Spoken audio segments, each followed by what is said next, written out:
Welcome to Positively Positive. We're just waiting on PJ, but we're gonna go ahead and say our hellos and start us off. And we're just waiting on PJ to get here. So, what is going on? Good morning again, everybody. Almost afternoon. We've got a Dega Outlaw, first one in the chat that says, "Dang, positivity." Good morning, Nadega. Chris Persia, the Wrench of Wrenches, is here. And Mary's Game Room is deliciously evil. Project Storytime. Good morning, the Wrench, the Wild Wrench of the East. Project Storytime. The Wicked. Did I say wild? I said wild. The Wicked Wrench of the East. Snorted Poop Scuba, my favorite polar bear on YouTube, is here. Good afternoon, my friend. How are you doing? It is good to see you. Luis, afternoon. Good afternoon, Luis. It is so good to see you. It's absolutely so good to see you. And we've got a surprise for PJ. We do. We got a surprise for PJ once he gets here. Hopefully he will be here. If not, he will have to wait till next week. He will have to wait till next week. Let's see. Who do we got? We've got Mark the Infinitely Tired. What's up? Not late after all, are you? You got here before we went live. Good morning, my friend. Hopefully you were doing well and everything went good. Deborah Cohen is here. Good morning. She does the Loki Roses thing. Good morning, Deborah. Good afternoon. Canadian Survivalist. What's up, Canadian Survivalist? Henry Gambles is here. He says, hello, all. Hello, Henry. How are you doing? And oh. Is this working? Yes, that is working. Okay. Hey, sorry guys. I might have to turn off the camera in case it doesn't. Okay. Sorry about that. I'm in the PJ's car. in his car. Or in a car. Uh-oh. Oh, he's on the move. We'll see if he comes It says back. device not connected. Yeah. PJ, if you're still there, it says your device is not connected. Holy crap, dude. Oh no. Wait, Loki live at 11 a.m. Bill TMNT, what's up, Bill? Yes, Loki is live. I do a show, Positively Positive, with PJ over at Orville Nation every other Monday at 11. Tony Stark is here. He says, ahoy. What's up? Poop McDingle Fart. I think Poop McDingle Fart. Positive on the internet? Yes, positive on the internet. And there is PJ. Okay. Can you hear me? Yeah, we can hear you.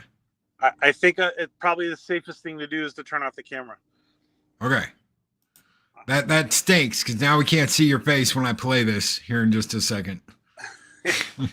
Professor Brainy Specs, good morning, good afternoon. So PJ, I got something for you to start the show off, even though we kind of started the show off already just a minute ago. I got something for you. Okay. I'm excited. So let me let's see. All right. Ladies and gentlemen, there is no video, but check this out. Since we're going to be talking about the positives and negatives of AI today.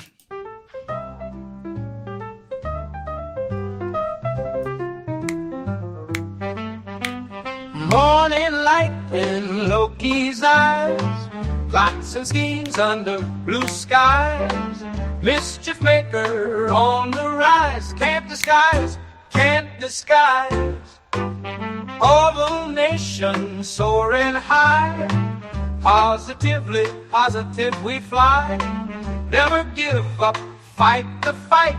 Sky's the limit, aim the sight. That's PJ. Skull Valhalla, here we stand, together strong, hand in hand. Stay positive through the land, fight the good fight till the end. PJ's on as dawn breaks, dreams of victory, no mistakes. In our hearts the courage wakes, step by Are you step playing the video? I can't trail hear we make. Nope. In Valhalla It's just music. we'll arrive, through the storm we will thrive. All for one and one for all, hear our call, hear our call.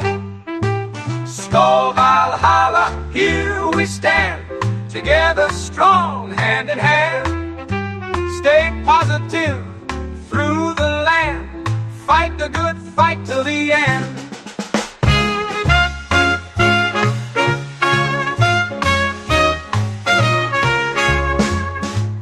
PJ's on as dawn breaks, dreams of victory, no mistakes.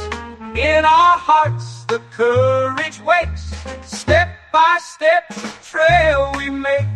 In Valhalla we'll arrive, through the storm we will thrive. All for one and one for all, hear our call, hear our call. Skull Valhalla, here we stand, together strong, hand in hand. Stay positive through the land, fight the good fight till the end. Well, so what music is this? I'll tell you in just a second.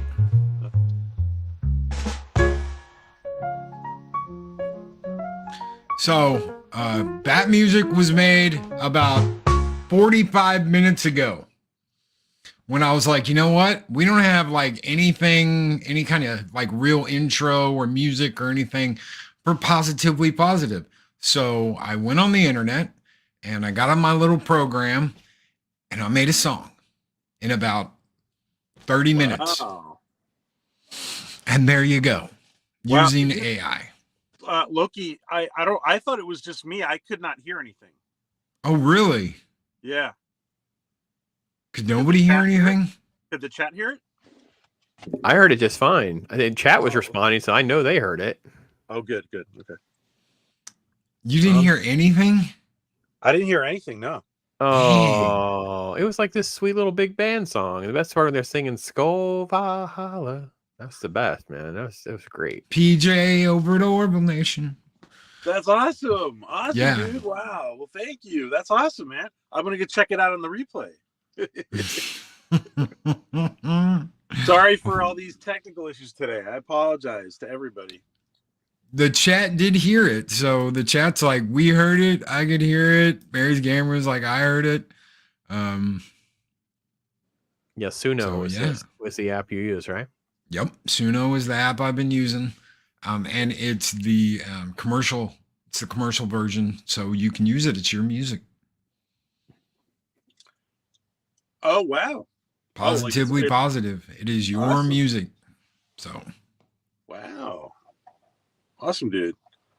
Well, thank you. Well, we can use it, right? Oh, yeah. We can use it. We can use it. Awesome. Very exciting. So we are here. We're going to talk about AI today. And since PJ is the one who put this together and was like, Loki, let's do AI. Let's talk about AI. Look at, he's like, oh, no, don't tell him that story. And I barely got here. I'm in the car, by the way, guys, because I couldn't get my Wi-Fi to work. So that's why. So what are we talking? What are we talking, PJ? What are we talking about AI today? So this all came up when, and maybe, I don't know, because I don't have my computer. I'm not connected with my computer, but maybe Loki can share one of those images that I sent him.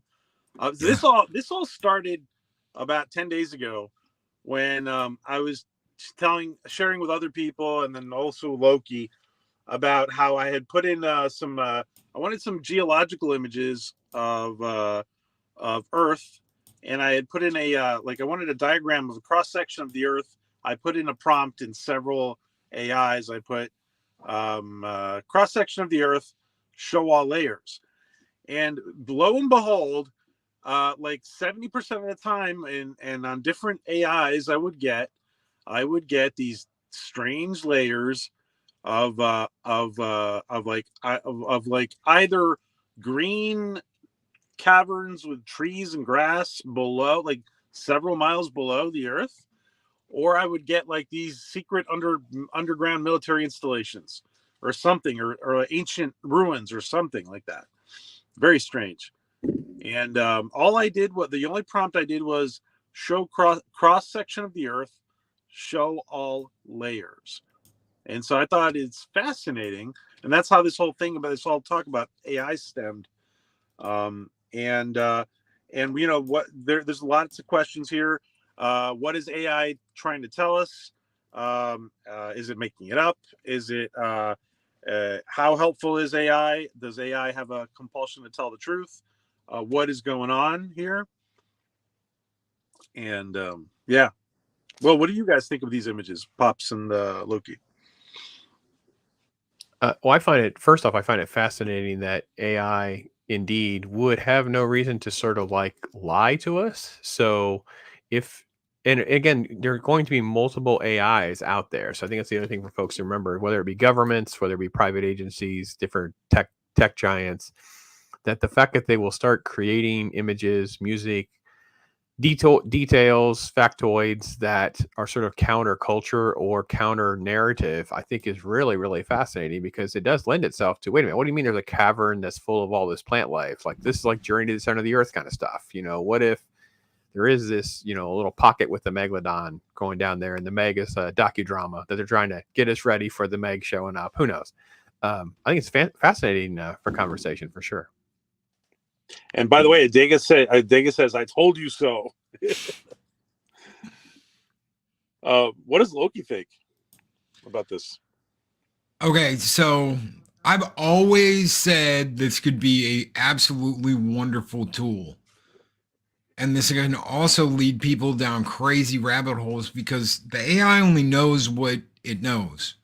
Okay, so if it's been fed some kind of information, like let's say the AI knows there's a movie out there that deals about, you know, secret underground test facilities or whatever, and you ask for something like this, it's going to incorporate that into its answer.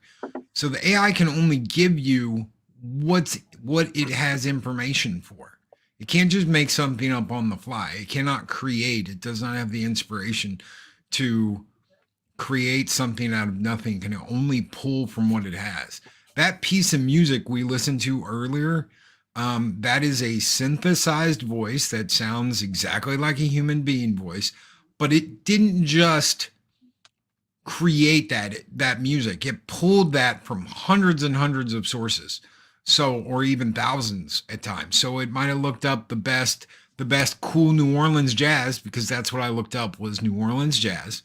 Because I wanted it to sound like something you'd hear on the Orville or something that Seth MacFarlane would come up with, because that's who PJ's always reminded me of, is Seth. I wanted it something really, you know, just do do do do do do do, and it created it, but it can only create it because it has all that information to pull from. Very cool. So it's still got to have all that information. It can't just do it without having access to that. So if we add a second prompt to the filter and it says remove anything inspired by nonfiction, and we still end up with like a forest or aquifers and things of that nature, you'd be able to at least try to whittle it down to something that might be a more scientific depiction of what you're looking for based on what we know. Yes. But I think and this is just fun for fodder, right? So it's just fun to go down the rabbit hole. And I think PJ and I talked briefly about this, and I said it'd be like the JFK thing, right? So let's say you went down the rabbit hole of who actually shot JFK, and for some reason your AI had enough information that it just basically started giving you out basically evidence of who actually pulls the trigger, the details. You know, it's not in line with the narrative, and AI doesn't necessarily have a reason to not tell you the truth. We came to the conclusion the best thing would be, it doesn't know how to lie. It's like, you know, when your wife's asking you about looking fat in those jeans, the AI doesn't know to be kind. It doesn't know to tell a white lie or, you know, soften the blow. It just says, no, you look fat. You look, you know, whatever. It wouldn't know.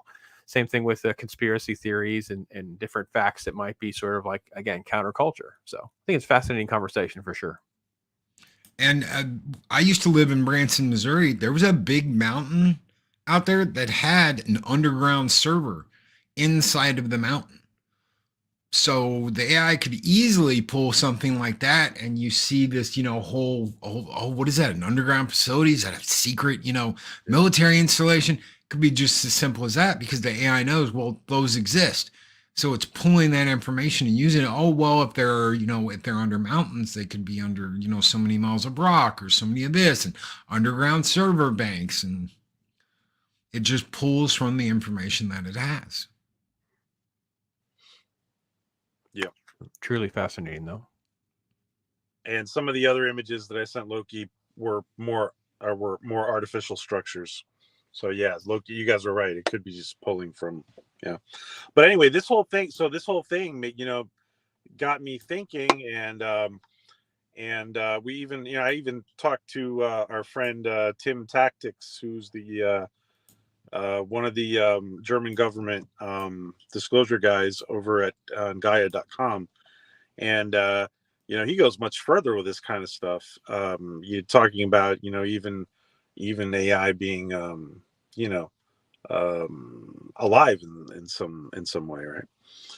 It's like these images, like some of these images are just like, well, I don't know, they're perplexing to me, or they're fascinating, I should say.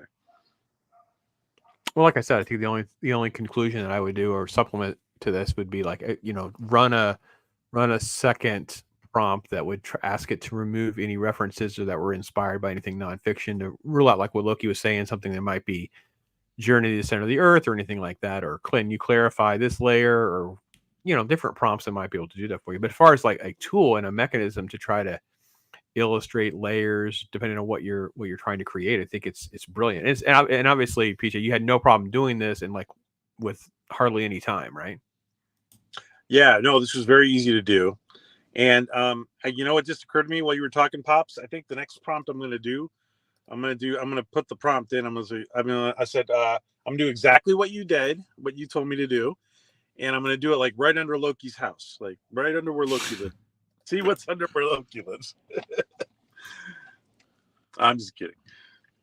Louise Sparrow brings up, she said, Misa Collins said he asked ChatGPT to write a transcript of something unrelated, and it wrote a little supernatural fanfic at the end. So I have been working with a program called Claude 2, and I started writing this little story and letting it fill out the blanks. Basically, okay, we've got this character, it's set in this time frame. It starts writing dialogue, it starts writing what's going on. It is the point now where all I write is continue. And as soon as I hit continue and hit enter, it continues writing the story. It's going on its own. I don't put any parameters in. I don't have to say anything. It's just going off what is already there and continuing to write a story. Yeah, I've had a similar experience with that for sure. And folks, if you're doing that and you need even a minor correction to that, so if you were to let's say look, he's writing this massive book and he's on chapter 13, and it's like you just highlight a paragraph and you just say in quotes, rewrite this paragraph, dumb it down, dumb it up, whatever, raise it up, change the vocabulary so it sounds like this, or correct this detail, and then now continue the story. It can just kind of prompt you to fill in these gaps. I was always reminded and I think I was telling you about using ChatGPT for this purpose. Over a year ago. Over a year ago. And I kept telling you, it was like taking those like writing prompts in school where you go into like a writing class or an advanced writing class, like they just give you a writing prompt and just send you loose. It's kind of like the best way to use it for sure. So Louis says, doesn't that take the fun out of writing? It absolutely does. This is just a test. This is nothing I will ever publish. This is nothing that I will ever use in a professional way or try and sell or anything like that. I just wanted to see how far the capability had come. Just like the music we heard earlier. Before we get out of here, we're gonna play the Mexican Iron Man song. You guys are gonna get a preview of that tomorrow. None of that music I'm ever gonna sell. Do I have the ability to sell it? Yes, I do, because it is copyrighted now. It's mine. It's my music.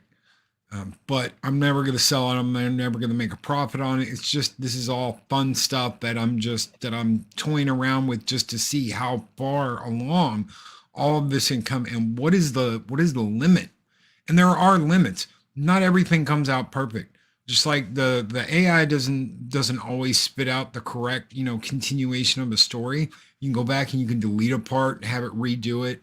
Same with the music.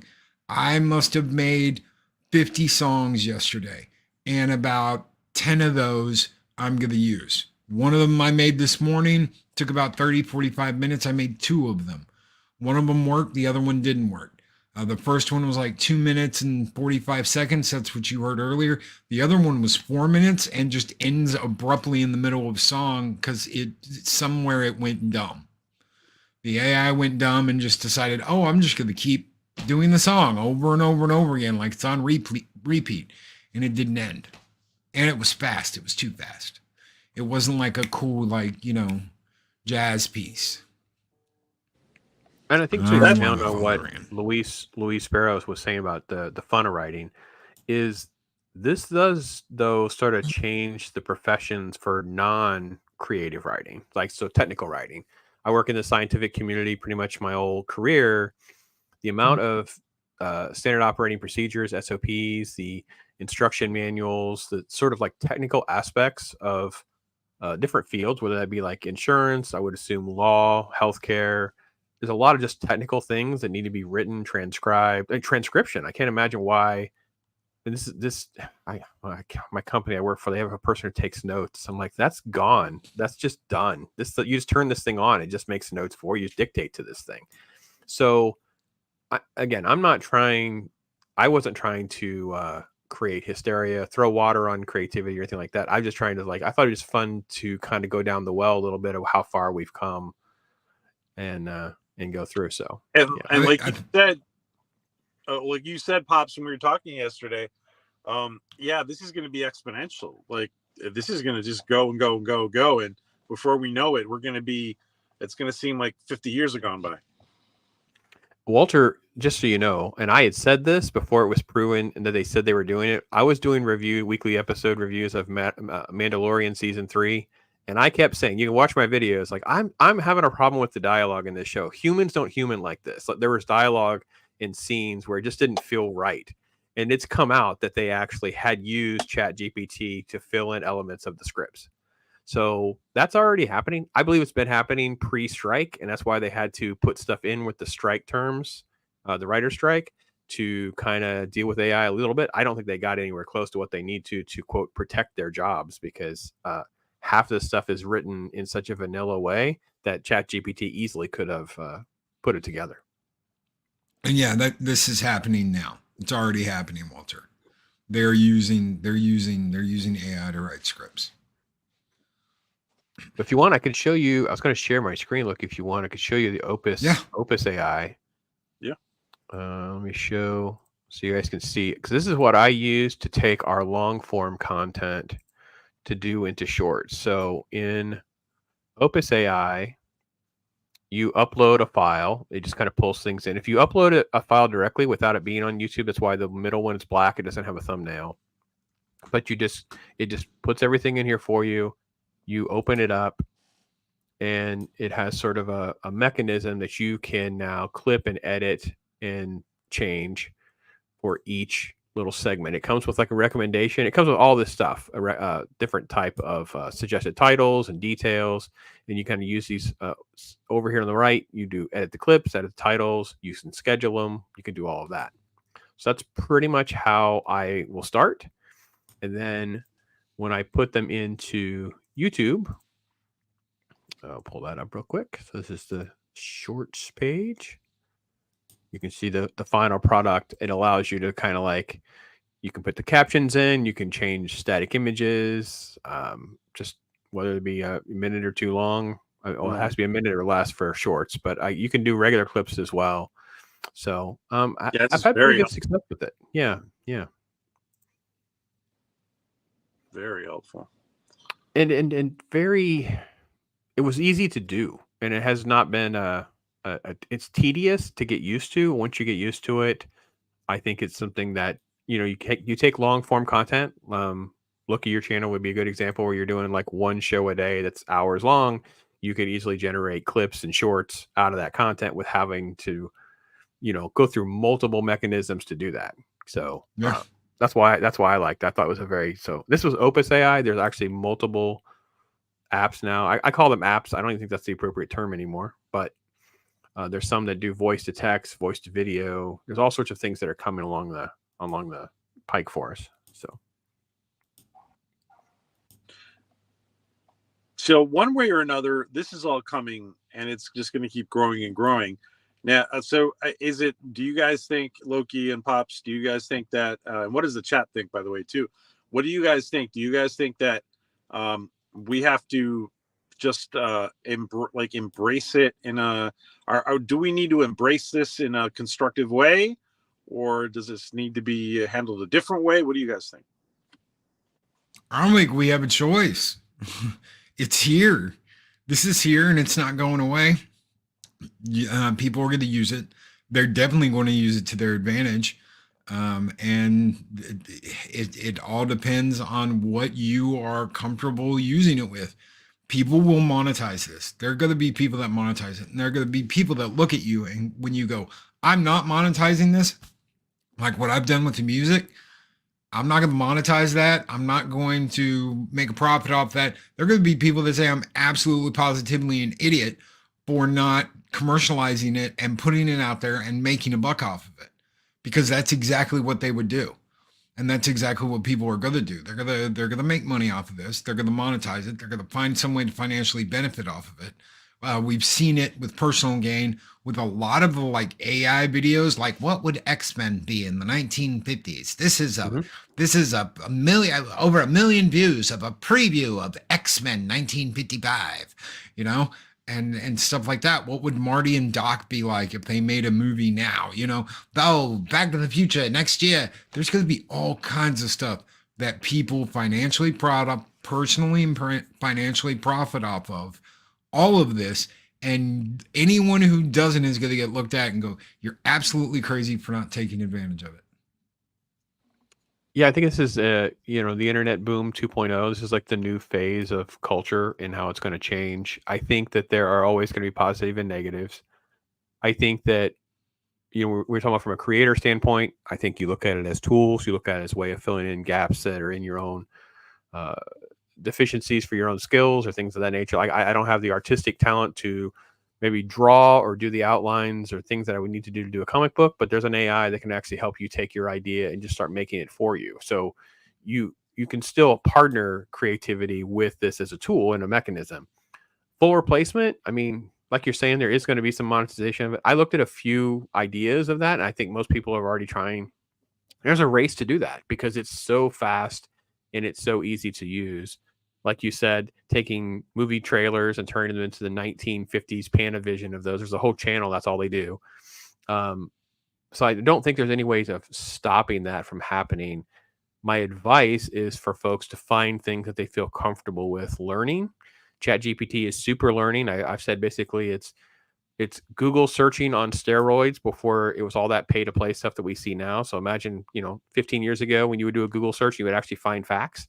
Play with it like that. Just play with it like, tell me how to change the air filter on my Craftsman Z6000 lawnmower, and it'll just give you those instructions. You won't have to try to figure out which PDF file goes with your mower. It does all that piece for you the way Google used to. So you have to ask yourself, like Loki was saying, what is your morality barometer on what you're willing to do or not do? Right? If you're going to make music and then try to seem like you're some creative, tune master, you're eventually going to get caught that you're using AI. Actually, the system knows you are. They have a little checkbox when you're uploading that you're using AI, it's altered content or not. You're not trying to make people appear they're saying things that they're not. I think there will be the initial phase of pushback on deepfakes. When there's going to be a deepfake and someone's going to get really caught.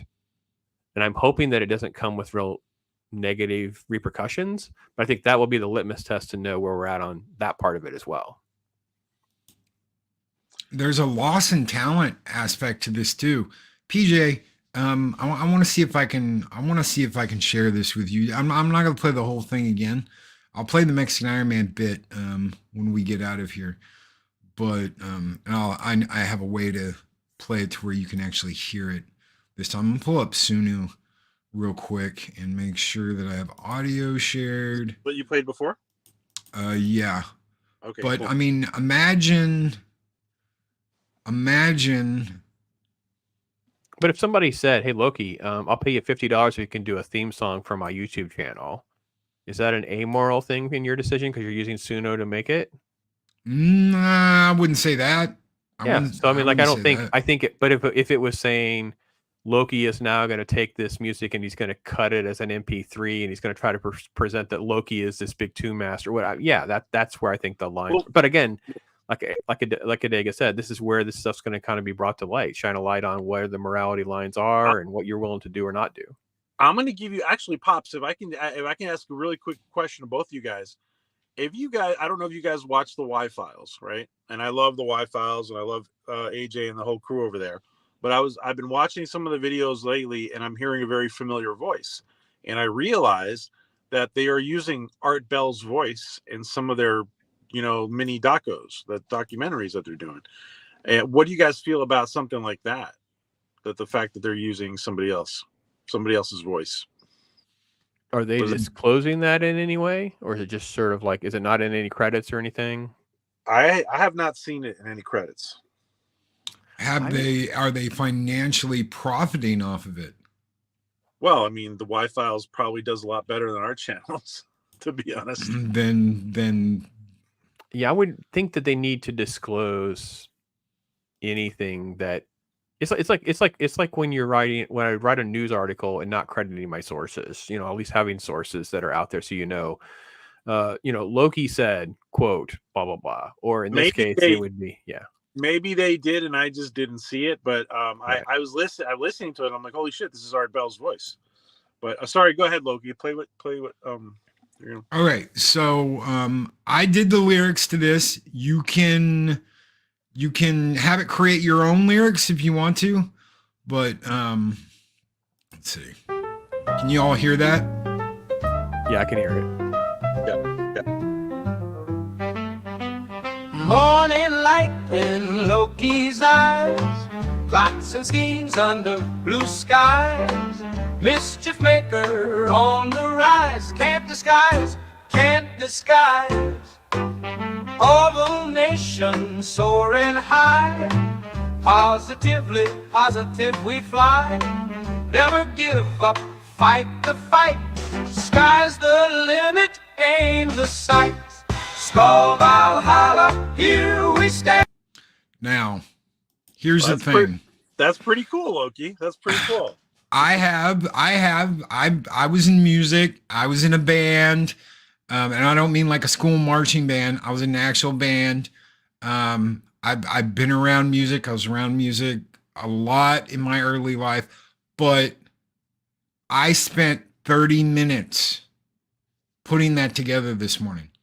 I was done with my show. It was around 10 o'clock, so an hour before this show. And I was like, you know what? I haven't done anything. I haven't found anything for Positively Positive. I spent half the day making music yesterday. I'll just jump on real quick and I'll be like, New Orleans jazz. And I'll put something together real quick. And boom, I put something together. I fed it into the machine. I got 2 outcomes.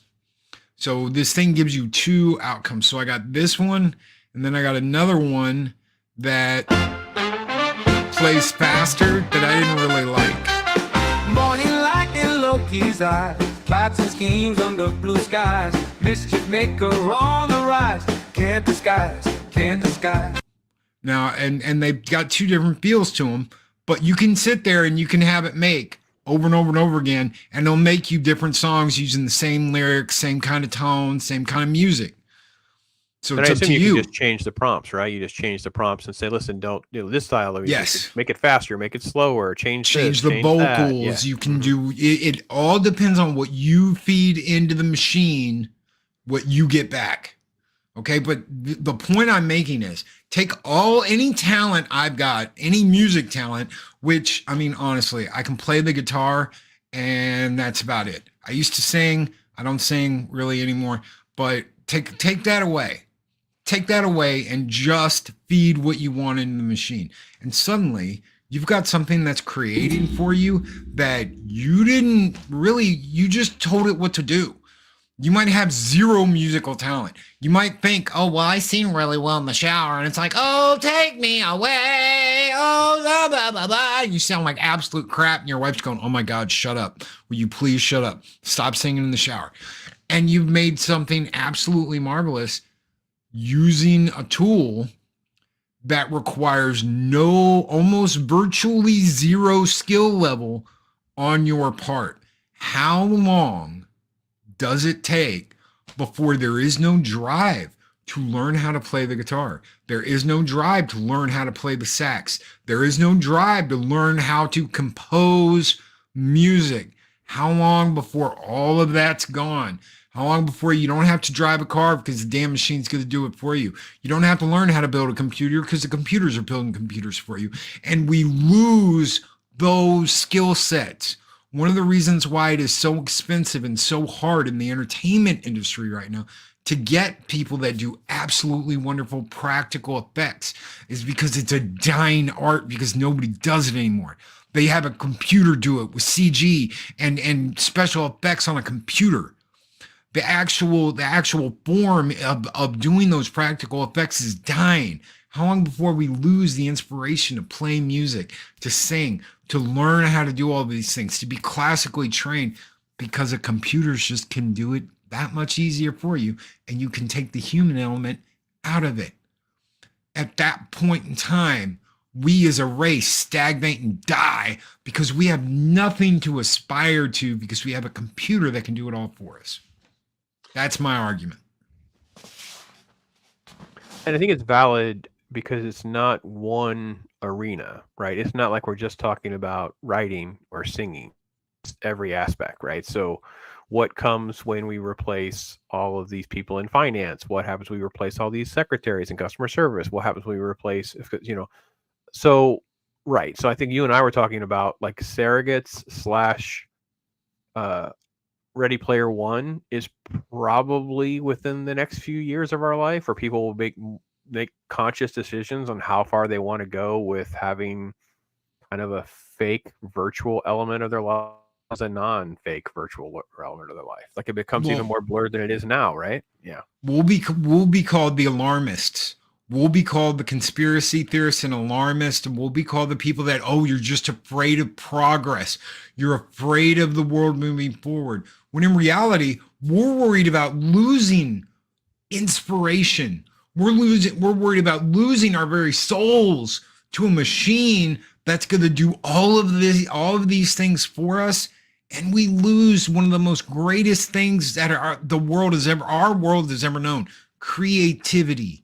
Human creativity, the ability to write poetry, the ability to write music, the ability to write good scripts, the ability to make things out of nothing instead of pulling from everything that's already been created and just mixing it up and reusing it. We'll become just a recycling society of recycled ideas and music, and I don't want that. That will destroy generations of creativity of people that are like, man, I want to do this, but they never do it because you just go over and tap what you need into your little computer and it'll do it for you. I have another take on that.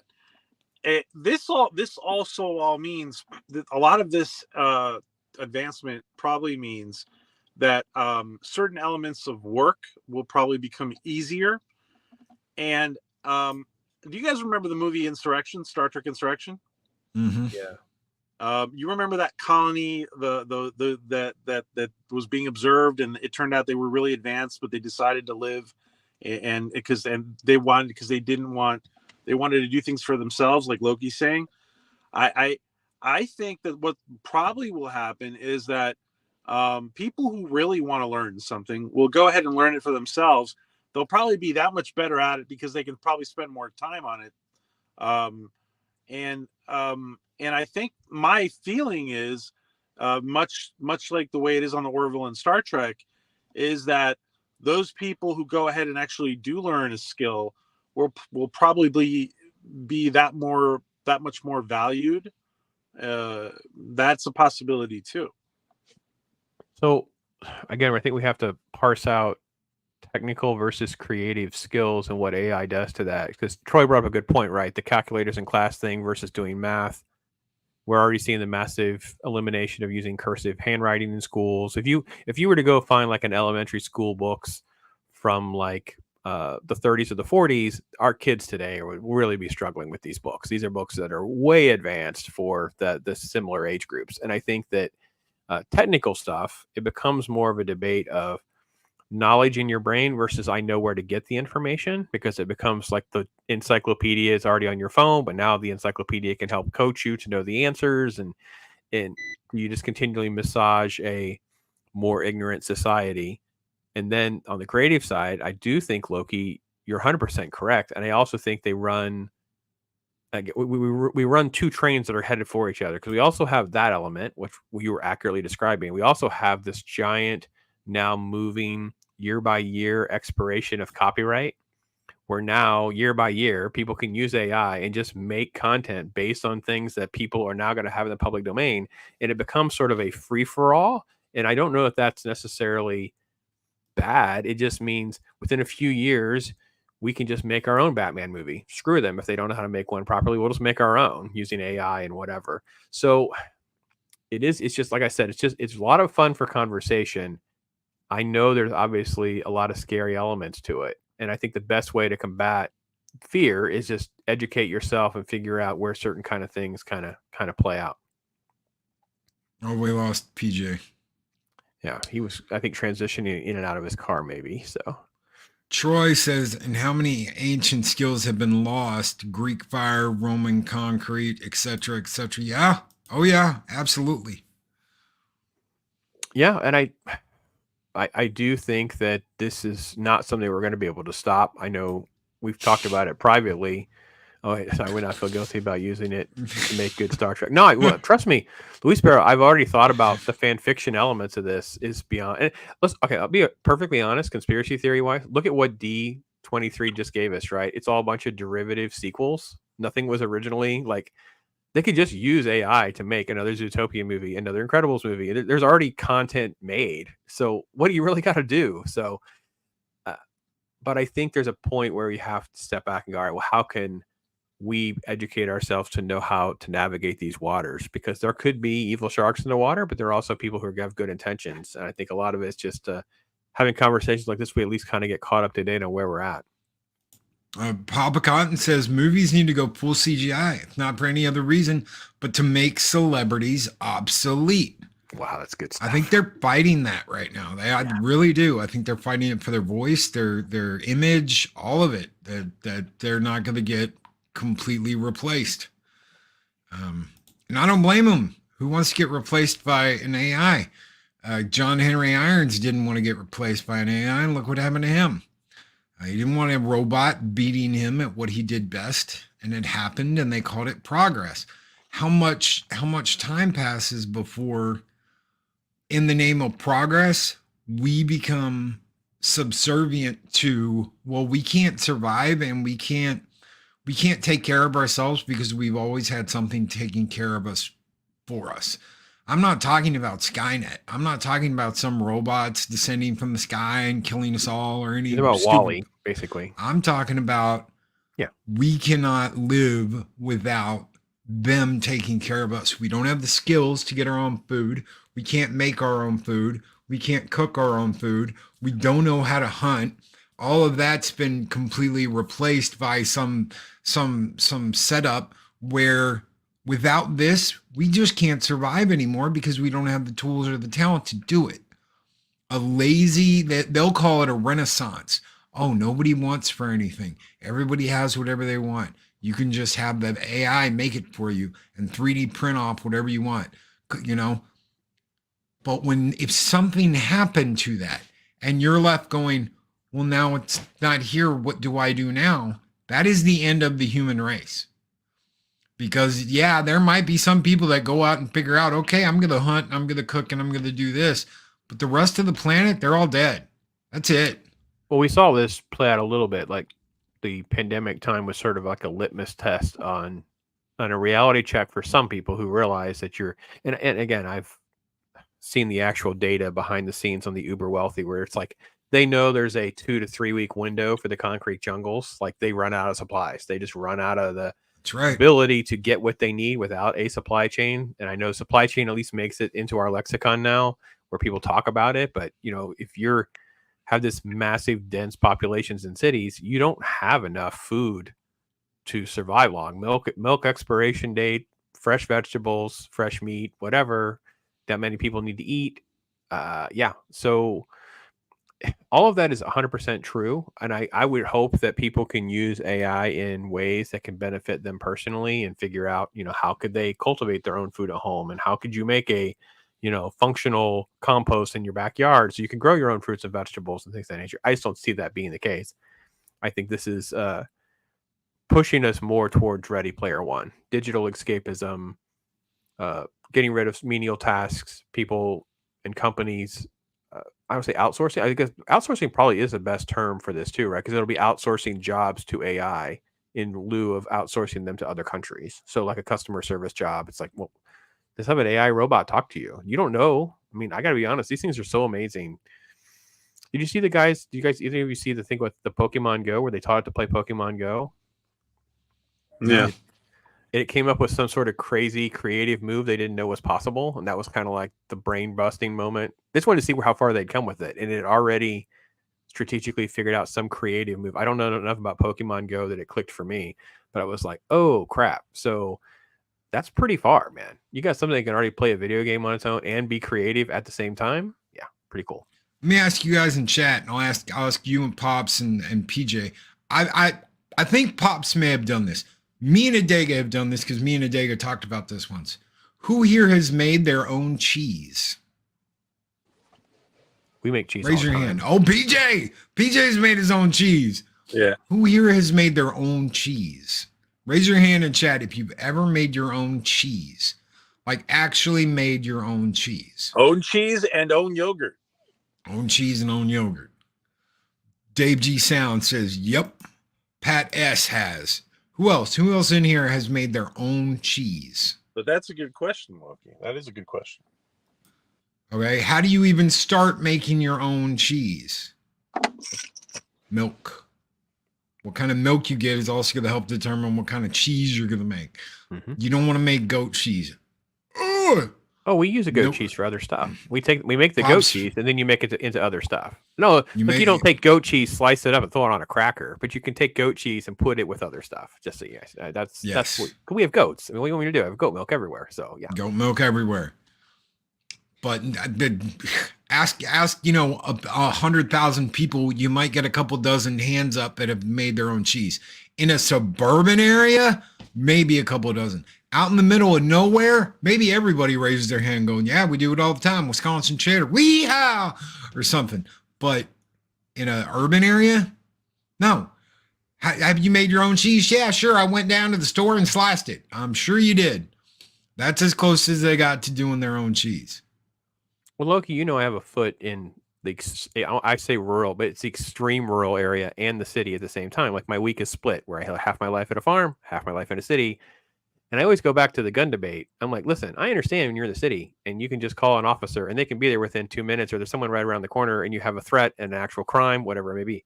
If you live where I live and there's a bear, I'm sorry. We have a completely different conversation about how to protect yourself.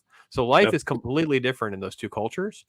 It's because, I mean, if you're serious about trying to live remotely or sustain for yourself, I mean, making cheese is the easy part. Trying to make and preserve things is actually part of the challenge as well. Like, how do you keep things from expiring? Like, just obviously hurricane preparation, Loki, right? Like, how many people don't have a generator, and now all of your food in your refrigerator goes within 72 hours. I mean, it's gone. Not only what's in the freezer, certain foods in the freezer. I mean, it's just, it's a way of life that most people don't think about because they don't have to be thrust into it.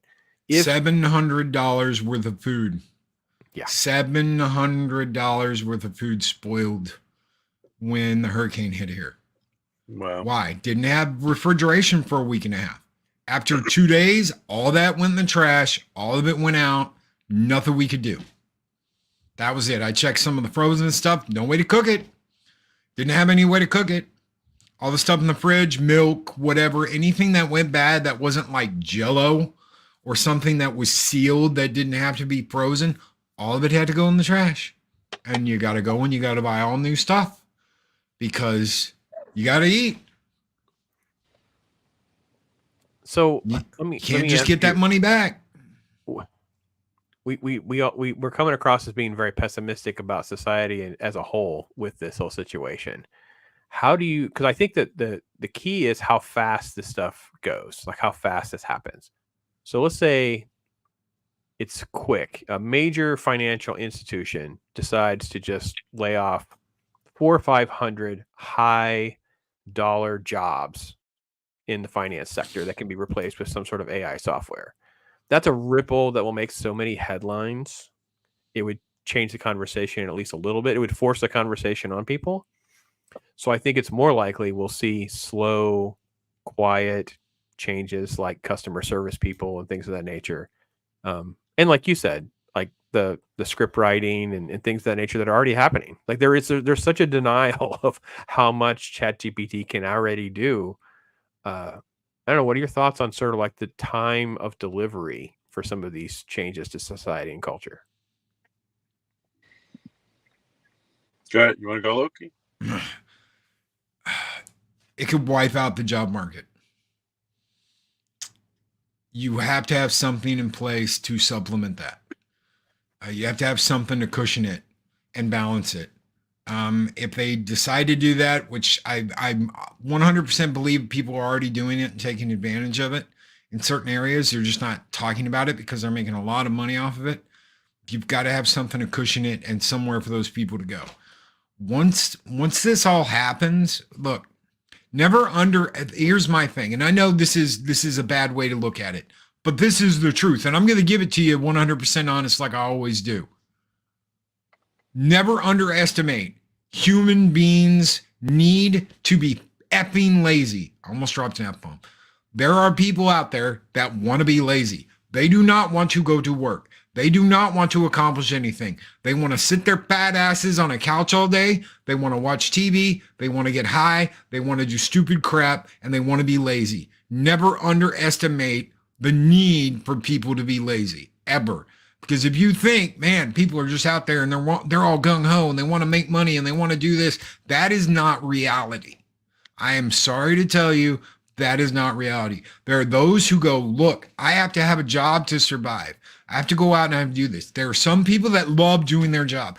I love what I do. Not just here. I love video editing. I have fun video editing, but I also do drug counseling. And you know what? There is a fulfillment level for me that I'm like, I am doing good in the world and I have a purpose. These are all things I enjoy doing, and I'm a very lucky human being that I get to enjoy my job and the things that I do. There are people out there that go to work for McDonald's, they go to work for Whataburger, they go to work for Denny's, they go to work at the office, and they absolutely hate their life. And they would give anything to be able to sit their fat asses down and watch TV and jerk off all day, and they didn't have to do anything. Those are the people that are going to look at this and go, this is what I've always dreamed of. I don't have to be a success. I don't have to be a profitable member of society. I can just do whatever I want, and the damn thing spoon feeds me for my whole life. Never underestimate that, because there are people out there that will do it and they'll want to take advantage of it, and they'll say you're halting progress and you're preventing the human race from going forward by trying to stop it. Let me put it, because our show is called Positively Positive. I'm not trying to be super negative. No. I'm not. I'm just, that's reality. I think you're absolutely right. But I think that like all the situations that you're describing, and you're absolutely right. I think that procrastination and being lazy has to do with a lack of motivation and a lack of happiness. It's escapism, I think. So what happens if people, imagine if our work week was more like a 3-day or 4-day work week, and we could do more of what we loved, and maybe most people would be at jobs that they actually loved, or they're doing something that they have a vocation for. I mean, that could also be a turnout from all of this, I think. Well, I think we're seeing that a little bit because of what came out of the pandemic era, right? We saw a massive surge. I mean, it was like a quadrupling of the amount of people that did podcasting for a while, different side hustles, and some of those kind of have manufactured into, little careers or success stories and things of that nature. But I think, look, you hit the nail on the head, though, is that you're really trying to get to the point that we as humans need to have purpose. And sure, you might need a break. You might want to go sit on your couch, play video games, get high, do whatever you want to do. I don't really care what you do, whatever. But at some point, that's not fulfilling. At some point, there's an emptiness inside, and purpose matters so much. That's why, and again, I'm not going to Bible thump here, but there's a lot of talk about man needing to work. You have to have purpose. It's not about everyone has to be physical laborers, but it's about a purpose, a reason for living, something that's contributing out into the world in some way, shape, or form. And I think if you're outsourced from a job change, AI in particular in this conversation, what now? What's the purpose now? And I think that's where the struggle could be if this becomes really, really fast with its timelines in job removal. I want to say replacement, but the job removal. Because I think the first phase will probably be task replacement, right? Tasks will get replaced by AI, but ultimately you'll have whole job functions that will be replaced by AI. And I think it will be on those individuals to have to kind of look in the mirror about purpose. So maybe that should be the YouTube channel. It's finding your purpose in an AI world. So I don't know. I think that time delivery is what's going to matter a lot with this next year to 2 years of when they move from this little chat box app and little supplemental tools to something that they call it AGI, right? The artificial general intelligence, where it starts to just do stuff on its own and can be more. And then we're not going to get into like quantum AI and some of the crazy stuff that we actually know is actually happening as well, because that stuff's like, that is sci-fi type stuff. We can get our head around more of this sort of like opportunities that we have to use tools to, be more creative, to be more positive, to enhance our own skills or supplement for our own deficiencies. I think Deborah is hitting the nail on the head exactly where I was trying to go. AI can be assistive, but they can totally take over the real creativity. Mm-hmm. Or can't.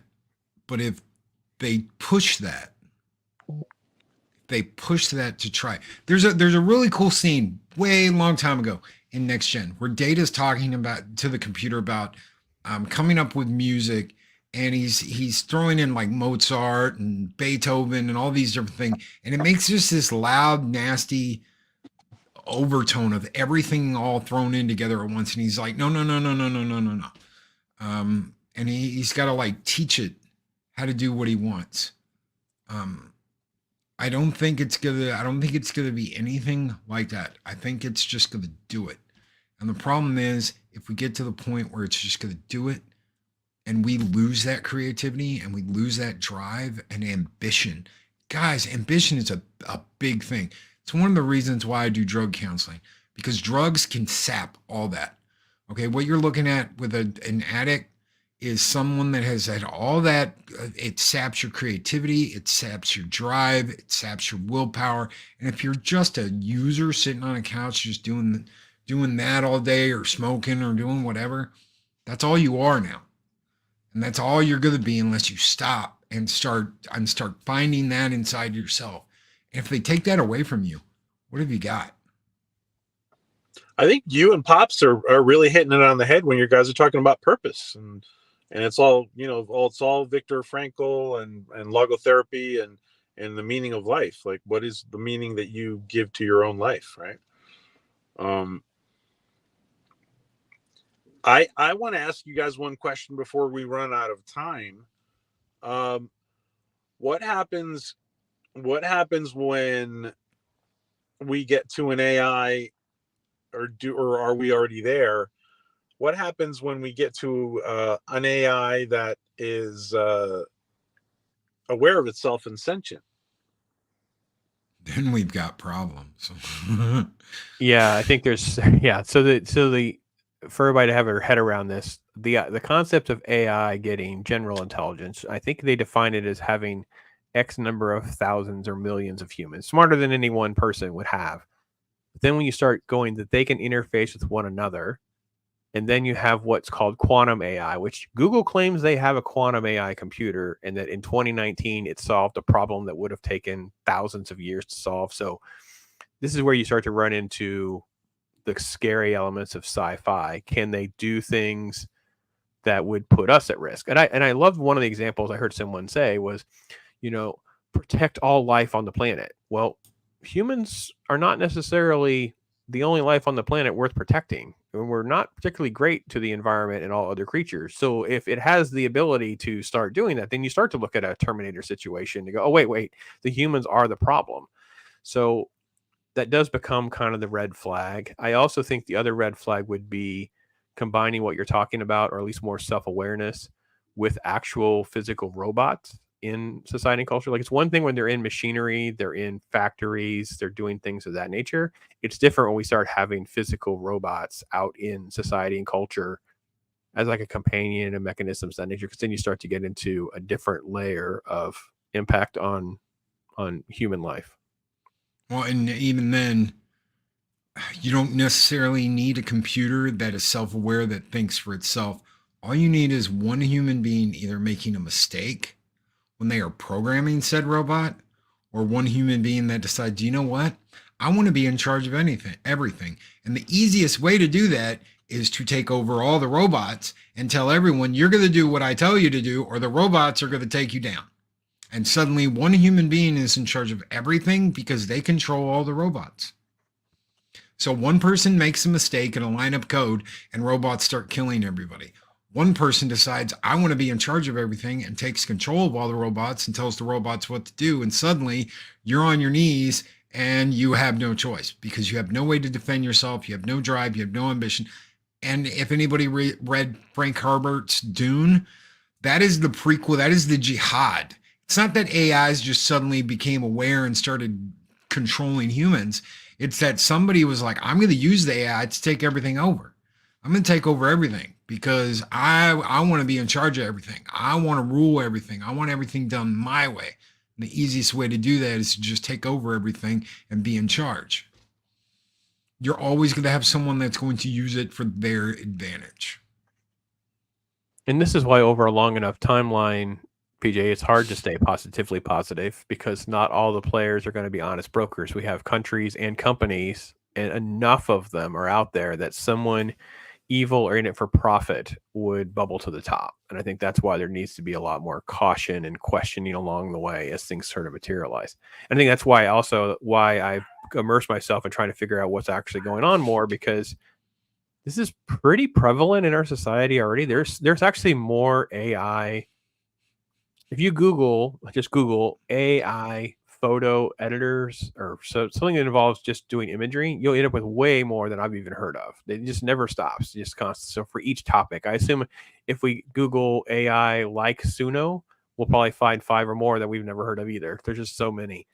I think that's kind of what's happening. It's already permeating everything in society and culture. And by the time most people wake up, they'll realize they've been using it all along. They just didn't know it. Agreed. Yeah.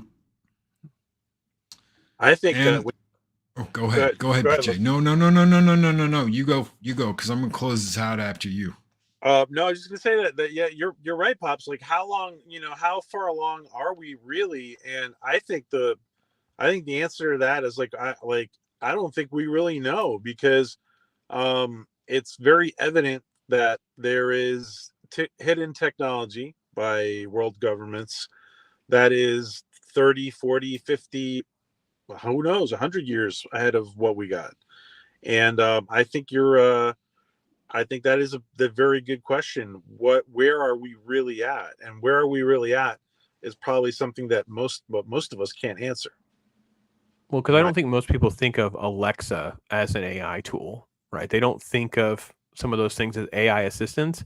Because in a lot of ways, AI is just this new term that we're using for these advanced algorithms, and advanced algorithms that are constantly learning. Like, your phone has its own AI built into it that's learning how to serve you. the AI that's serving you on YouTube, the AI that's serving you, just every little aspect is happening. So when people really understand that more dynamically, I think they'll understand how far we are. And it definitely is a lot further than most people are aware of, for sure.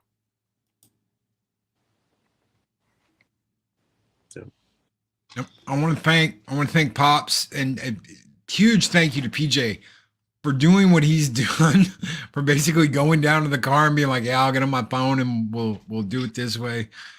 Big thank you to both of you. Thank you for that song. I want to listen to it again now. By the way, I actually did like the tempo on the second one too. I'll send it to you. I already got it. I got it on my Google Drive, so I'll just send it to you when we are done, when we get out of here. But yeah, I know you guys, I promised you guys a sneak peek at Taco Tuesday. So I am going to give it to you. You guys are the first to hear this. So here you go.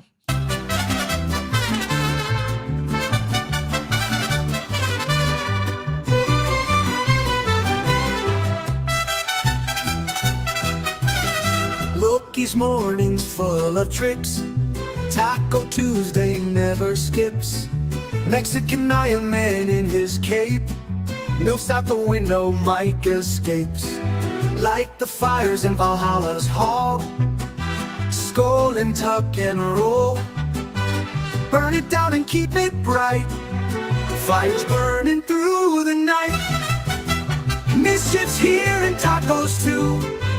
Iron Man, his balls are so blue. Valhalla's flames, they're burning you. Running wild in morning's glare. Secret women give Mike stares. Heroes rise and myths unfold. Mike's secrets never told. Keep the legends burning bright. Mischief dancing in the light. Raise your glass and toast with me to the tacos with Mikey. Mischief's here and tacos too. Iron Man with milfs, they cuckoo. Valhalla's flames, they're burning bright. Raise your horns and fight the fight.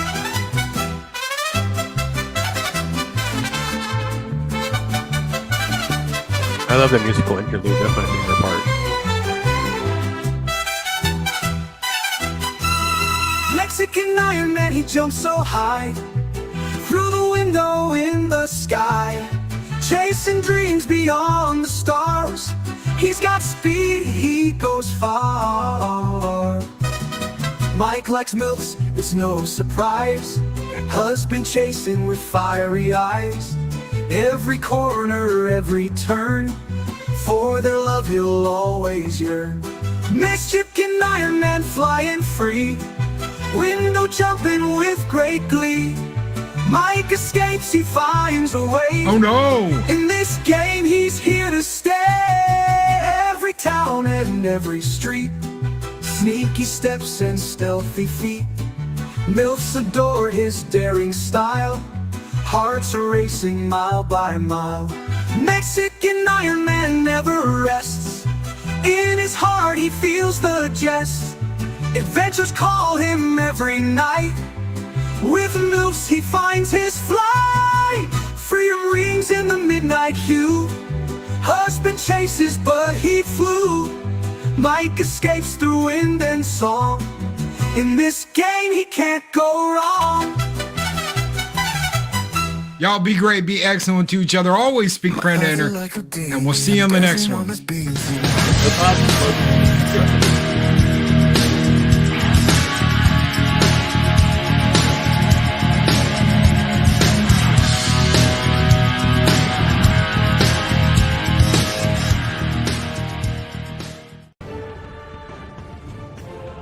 These videos are tremendous.